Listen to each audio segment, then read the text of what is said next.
Hi friends, మనమైతే హైదరాబాద్ నుంచి బయలుదేరి ఒంటిమిట్ట కోదండ రామాలయానికి అయితే చేరుకున్నాం. మనం మధ్యలో అన్ని టెంపుల్స్ చూసుకుంటూ వస్తున్నాం కదా. మనకి ఈ టెంపుల్ అయితే ఇక్కడ చాలా ప్రత్యేకంగా ఉంటుంది.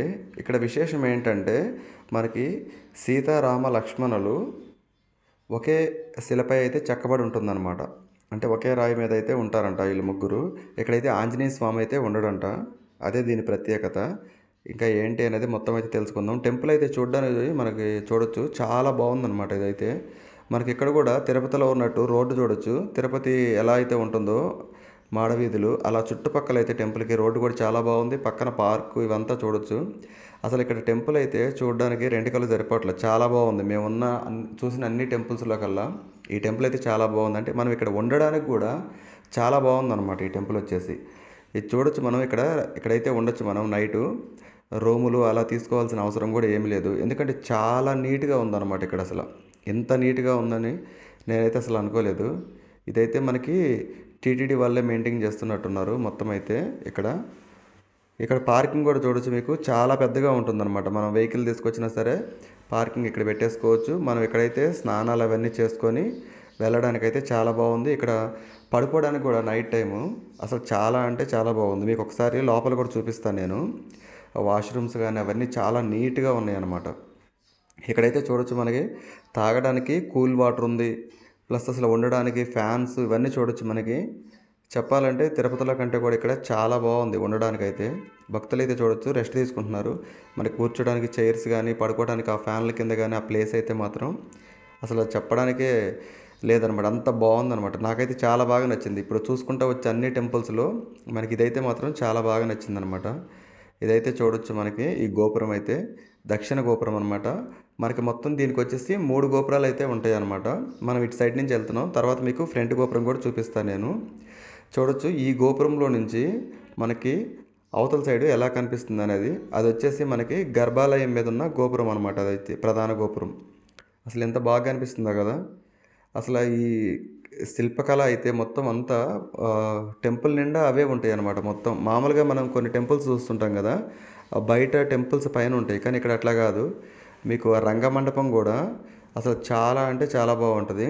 మనకి ఈ గోపురం కనిపిస్తుంది కదా, ఇదైతే మనకి తూర్పు సైడ్ అనమాట. మెయిన్ ఎంట్రన్స్ అట్నుంచే ఉంటుంది, మనకి అట్నుంచే రావాల్సి ఉంటుంది.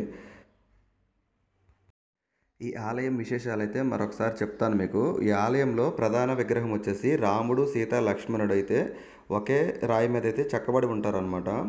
ఇంకోటి ఏంటంటే మూల విగ్రహాల దగ్గర అయితే హనుమంతుడు అయితే ఉండడు అనమాట. ఇక్కడ భారతదేశంలో ఇది ఒక్కటే ఉందన్నమాట. హనుమంతుడు కలవక ముందే ఒంటిమిట్టలో సీతారాముల ఏకశిలా విగ్రహం స్థాపించినట్లయితే చెప్తున్నారు ఇక్కడ.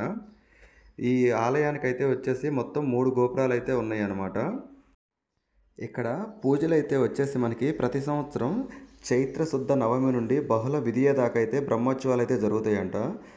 చతుర్దశి నాడు కళ్యాణం, పౌర్ణమి నాడైతే రథోత్సవం ఉంటాయంట, నవమి నాడు పోతన జయంతి నిర్వహిస్తారంట. ఇక్కడ బ్రహ్మోత్సవాలు వచ్చేసి చంద్రుడి వెలుగులు అయితే నిర్వహిస్తారంట.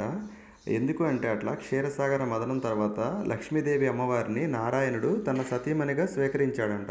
పగలు జరిగే స్వామివారి వివాహాన్ని తాను చూడలేకపోతున్నానని ఆమె సోదరుడైన చంద్రుడు స్వామివారికి విన్నవించగా ఒంటిమిట్టలో వెన్నెల వెలుగులో తన కళ్యాణాన్ని వీక్షించవచ్చని వరమిస్తాడంట. దాని ప్రకారమే ఇక్కడ రాత్రులు స్వామివారి బ్రహ్మోత్సవాలు నిర్వహిస్తారంట. ప్రతి ఏటా శ్రీరామనవమి ఉత్సవాలు 9 రోజుల పాటు ఘనంగా చేస్తారు. ఇక్కడ ప్రశాంత వాతావరణానికి నిలువైన ఈ ఆలయంలో పర్యాటక శాఖ వారు ఏర్పాటు చేసిన విద్యుత్ దీపాల వెలుగులో ఆ బ్రహ్మోత్సవాలు, ఆ కళ్యాణం అయితే జరుగుతుంది. మనకి చూడడానికి 2 కళ్ళు అయితే సరిపోవు అనమాట, అంత బాగా అయితే ఉంటుంది. అలా చంద్రుడికి ఇచ్చిన వరం వల్ల ఇక్కడైతే మనకి ఏదైనా సరే బ్రహ్మోత్సవాలు మనకి నైట్ టైమే జరుగుతాయి అంట, డే టైంలో అయితే ఏం లేదు. ఈ ఆలయ నిర్వహణనైతే ఆంధ్రప్రదేశ్ ప్రభుత్వం వచ్చేసి తిరుమల తిరుపతి దేవస్థానం వాళ్ళకైతే అప్పచెప్పింది. ఇది ఎందుకంటే ఈ టెంపుల్ మొత్తం వాళ్ళే అయితే చూసుకుంటారు.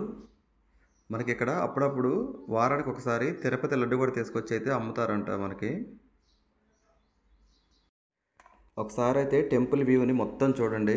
మనకి ఆలయం ఎదురుగా ధ్వజస్తంభం చూడొచ్చు, ఎంత హైట్ ఉంటుందో మనకి. ఇక్కడి నుంచి మనం టెంపుల్ లోపలికి వెళ్దాం, మీకు అది కూడా చూపిస్తాను నేను.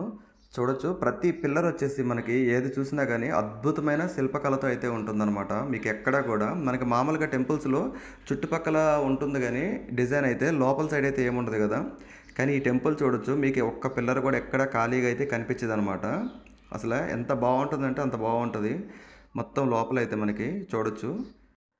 ఇక్కడైతే మనకి ఆంధ్ర తెలంగాణ సపరేట్ అయిపోయిన తర్వాత ఈ ఒంటిమిట్టనైతే వచ్చేసి మనకి ఆంధ్ర భద్రాచలంగా అయితే పిలుస్తున్నారనమాట చాలా వరకు అయితే వచ్చేసి. ఈ టెంపుల్ అయితే మనకి కడప నుంచి 26 కిలోమీటర్ల దూరం అయితే ఉంటుంది మనకి. అలాగే మనకి విమానాశ్రయం నుంచి రావాలంటే తిరుపతి ఒక్కటే ఉంది దగ్గరలో మనకి. అక్కడి నుంచి అయితే మనకి 100 కిలోమీటర్ల దూరం అయితే ఉంటుందన్నమాట ఇది. మనకి రైల్వే స్టేషన్ అయితే మాత్రం కడపలో ఉంది, రాజంపేటలో ఉంది. అక్కడి నుంచి అయితే మనమైతే రావచ్చు అనమాట టెంపుల్ దగ్గరికి. మొత్తం దీనికి ఉన్న వేస్ అయితే ఇవే అనమాట మార్గాలు రావడానికి. ఇక్కడ జరిగే శ్రీరామనవమి కళ్యాణం కూడా ఒక ప్రత్యేకం అనమాట. దేశమంతా సీతారాముల కళ్యాణాన్ని నవమి రోజునైతే జరుపుకుంటారు కదా. ఇక్కడ మాత్రం నవమి వెళ్ళిన పున్నమి నాటి రాత్రి 6 బయట అయితే ప్రత్యేకంగా నిర్మించిన మండపంలో అయితే జరుగుతుందన్నమాట. ఈ టెంపుల్ విశిష్టత అయితే అది. ప్రపంచం మొత్తం ఒకరోజు జరుపుకుంటే ఇక్కడ మాత్రం సపరేట్గా అయితే సీతారాముల కళ్యాణం అయితే జరుగుతుందన్నమాట. ఈ ఆలయానికి మరో పేరు కూడా ఉంది, ఏకశిలా నగరం అని కూడా పిలుస్తారు. ఇదేంటంటే చిన్న గుట్ట మీద నిర్మించిన రామాలయం అనమాట ఇది. ఈ ఒంటిమిట్టని ఏకశిలా నగరం అని కూడా పిలుస్తారంట. ఈ ఆలయం 11వ శతాబ్దానికే ప్రసిద్ధమైనట్టు శాసనాలు ఆధారాలు అయితే ఉన్నాయంట. తొలుత చోళులు, అనంతరం విజయనగర రాజులు ఈ స్వామివారి సేవలో తరించారని అయితే చెప్తున్నారు శాసనాల ద్వారా. ఈ ఆలయ నిర్మాణం కూడా 3 దశలలో అయితే చేశారు అని చెప్పేసి అయితే చెప్తున్నారు. తొలి దశలో గర్భాలయం, రెండవ దశలో ముఖమండపం, మలి దశలో ప్రకార రాజగోపురాలు అయితే నిర్మించినట్లు పరిశోధకులు అయితే మనకి చెప్పారనమాట. ఆలయం అంతా కూడా మనకి విజయనగర శిల్పశైలిని మురిపించి కనువిందు చేస్తుంది. గర్భాలయ నిర్మాణం చోళ సాంప్రదాయంలో నిర్మించినట్లు చారిత్రక ఆధారాలు అయితే ఉన్నాయంట. ఇక్కడైతే చూడొచ్చు మనకి 1356 సంవత్సరం నాటి శాసనాలు అయితే ఇక్కడ ఒక 3 అయితే కనిపిస్తున్నాయి. అవైతే మనకైతే ఏం అర్థం కావట్లేదు. అవి ఏ భాషలో ఉన్నాయో నాకైతే తెలియదు. మీకేమైనా తెలుసుంటే మాత్రం కింద కామెంట్ చేయండి. కాకపోతే 3 శాసనాలు అయితే మాత్రం చాలా జాగ్రత్తగా వాటిని అయితే పెట్టేసి ఉన్నారనమాట. ఇక్కడ చూడొచ్చు, మీరు వాటిని గమనించవచ్చు. ఓకే, మనమైతే ఇప్పటిదాకా అయితే లోపలైతే మొత్తం ఆలయం అంతా చూసాం కదా. మనమైతే ఒకసారి బయటికి వెళ్ళి బయట కూడా మీకైతే చుట్టుపక్కల చూపిస్తాను నేను. ఇక్కడ మనకి ఇంకొక ప్రత్యేకత ఏంటంటే అన్నదానం కూడా చాలా బాగా జరుగుతుందన్నమాట మీకు. ఒకసారి అయితే ఇదైతే చూడొచ్చు, మనకి టెంపుల్ బ్యాక్ సైడ్ నుంచి చూస్తుంటే ఎంత బాగా కనిపిస్తుందో కదా. మొత్తం చుట్టుపక్కల ఉన్న 3 గోపురాలు, మధ్యలో ఉన్న ప్రధాన గోపురం అయితే మొత్తం క్లియర్గా కనిపిస్తుంది. ఈ వ్యూ అయితే చూడొచ్చు, నాకైతే చాలా బాగా అనిపించింది. అందుకే ఆలయం వెనక భాగానికి అయితే వచ్చి అయితే నేనైతే ఈ వీడియో అయితే తీసాను అనమాట. ఇది నాకైతే చాలా బాగుంది. కాకపోతే ఎండ మాత్రం బేభత్సంగా ఉంది, కాళ్ళు కాలిపోతున్నాయి అనమాట. ఇక్కడైతే వచ్చేసి మీకు కనిపిస్తున్న ఈ గోపురం అయితే వచ్చేసి 160 అడుగులు అయితే ఉందంట ఇది.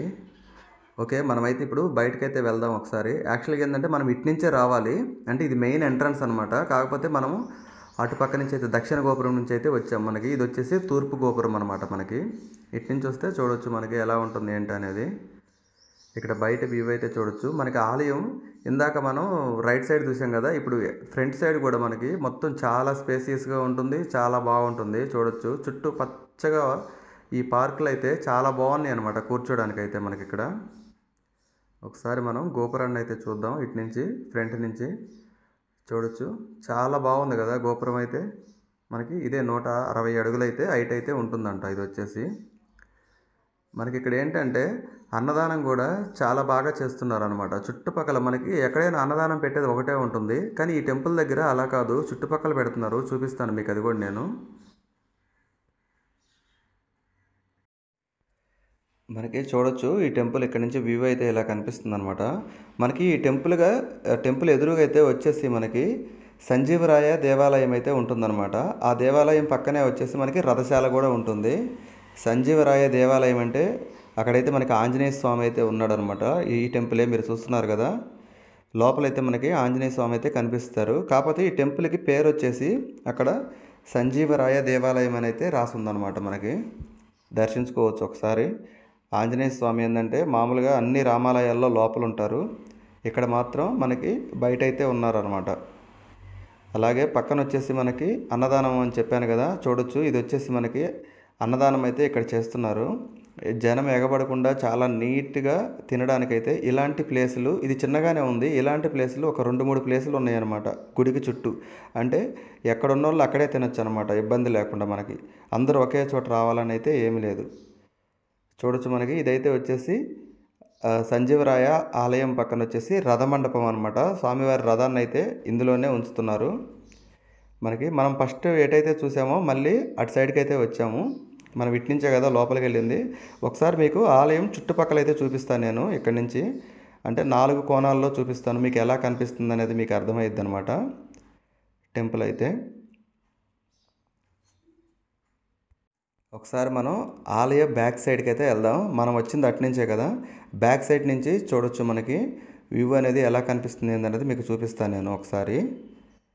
మనం కార్ పార్క్ చేసినాం కదా దాని పక్క నుంచి అనమాట. చూడొచ్చు మనకి ఎంత బాగా కనిపిస్తుందో. మన వెహికల్ లోపలికి కూడా తీసుకెళ్ళచ్చు. కాకపోతే నేనైతే బయటే పెట్టాను. కానీ ఆ వ్యూ అనేది చూడొచ్చు మీకు ఇప్పుడు. ఇది దక్షిణ గోపురం సైడ్ నుంచి అనమాట ఇది. ఎంత బాగుంది కదా. మనకైతే ఇది వచ్చేసి ఉత్తర గోపురం సైడ్ నుంచి అనమాట. చూడొచ్చు ఎంత బాగా కనిపిస్తుందో మనకి వ్యూ అనేది. మీకు అన్నదానం అని చెప్పాను కదా, ఇది ఇక్కడ కూడా పెడుతున్నారు అనమాట. ఇక్కడే కాకుండా ఇంకా మూడోది ఇక్కడ కూడా ఉందన్నమాట అన్నదానం. చూడొచ్చు మనకి. అంటే ఎక్కడోళ్ళు అక్కడే మంచిగా తింటున్నారు అనమాట నిదానంగా. కంగారు ఏం లేదు. నెట్టుకోవటం, లైన్లో నించోవటం అలా అయితే ఏం లేదు. ఒక టైం టు టైం మధ్యాహ్నం 12 గంటల నుంచి ఏం పెడతారనుకుంటా. 3 గంటల దాకా అయితే పెడతారంట. కాబట్టి ఈజీగా తింటున్నారనమాట మొత్తం భక్తులైతే మనకి. ఇదైతే ఫ్రంట్ సైడ్ అనమాట. చూడొచ్చు మనకి. మీకు ఆలయం నేను చుట్టుపక్కల అయితే చూపించాను మొత్తం. చూడొచ్చు. ఓకే ఫ్రెండ్స్, ఈ వీడియో అయితే ఇంతే. మన వీడియోలు ఇంకా వస్తుంటాయి మొత్తం. చెప్పాను కదా మనం హైదరాబాద్ నుంచి తిరుపతి వెళ్ళే లోపల ఎన్ని టెంపుల్స్ అయితే కవర్ చేసామో అన్నీ వరుసగా పెడతాను. అన్ని వీడియోలు చూడాలంటే వెంటనే మన ఛానల్ని సబ్స్క్రైబ్ చేసుకోండి, లైక్ చేయండి, షేర్ చేయండి. ఓకే ఫ్రెండ్స్, మళ్ళీ నెక్స్ట్ వీడియోలో కలుద్దాం. జై శ్రీరామ్.